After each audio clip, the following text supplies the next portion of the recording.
What's up, Meta Nerds? This video is all about the mysterious race that once lived on Naboo, a species that has come to be known as the Elders.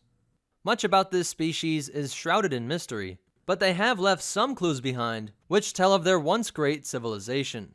Let's start by trying to understand their biology, in part by looking at their statues. Enormous rock carvings show a face that was very human-like, with eyes, nose, and lips, with ears being covered up by some sort of device. Naboo anthropologists say that we cannot take every aspect of this statue as being literal, and it's uncertain if this headgear was also a piece of tech, or if it was just some sort of ornamental hat, which would show the status of this individual. But researchers are fairly certain that this third eye was just symbolic, and not an aspect of their biology. This has been deduced by the fact that there were some temples used by these beings, in which the main chamber was entered through this third eye, an architectural way to show that wisdom was contained or received through this area.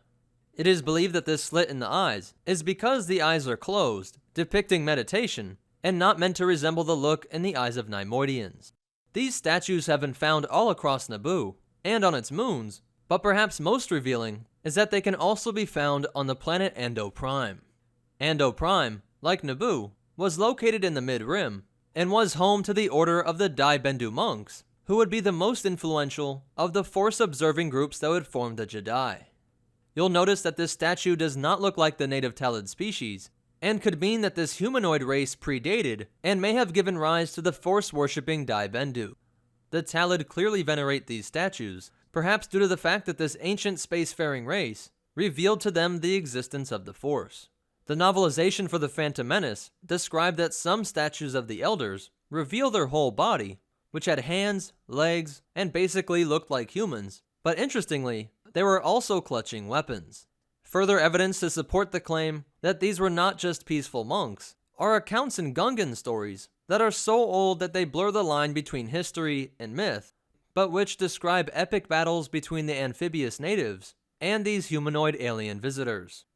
Where myth might have been interjected is the belief that these humanoids were on Naboo as the molten core was cooling, but proof that there was some sort of interaction between these species lies in the fact that when the human immigrants who had come to build Theed first arrived on Naboo, the Gungans were not shocked at the sight of humans. It was as if they had seen humans before.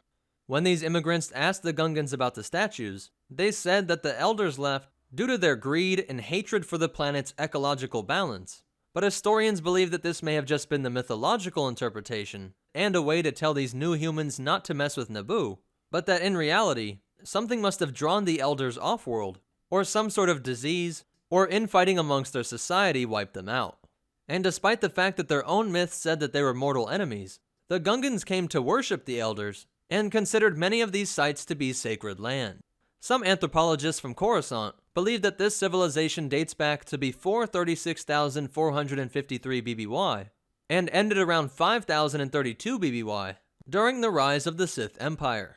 In the following millennia, Gungans started to merge their gods with these remaining statues, and associated certain locations with the gods of certain phenomena, like the goddess of rain, named Dobus, being ascribed to the large carving that was located over a major waterfall.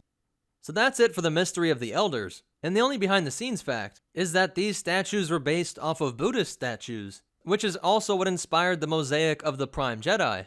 Pretty interesting, considering that the Elders predate even the Jedi Order, and so this may be a hint that we may get a full explanation of these statues in canon, being the Prime Jedi himself, or the followers of the Prime Jedi, who set up colonies on at least 2 Mid-Rim worlds, and if we believe the Gungans, turned violent at some point on Naboo, probably because they were trying to enlighten Gungans, a task that would drive even the best Jedi insane. But in all seriousness, it would be cool if these are linked, and the myth told by the Gungans might be how they interpreted the split within the Jedi Order, something like the canon version of the events that happen on Tython. But that's it for the mystery of the Elders. If you liked it, go ahead and hit that like button, and if you want to check out our social media, or ways that you can help support this channel, be sure to check out the description down below. If you want to see more, be sure to hit that subscribe button, and hit the bell icon so that you get notifications. But more important than all that, remember, it's possible that the Gungans annoyed an entire species out of existence, and the Force will be with you, always.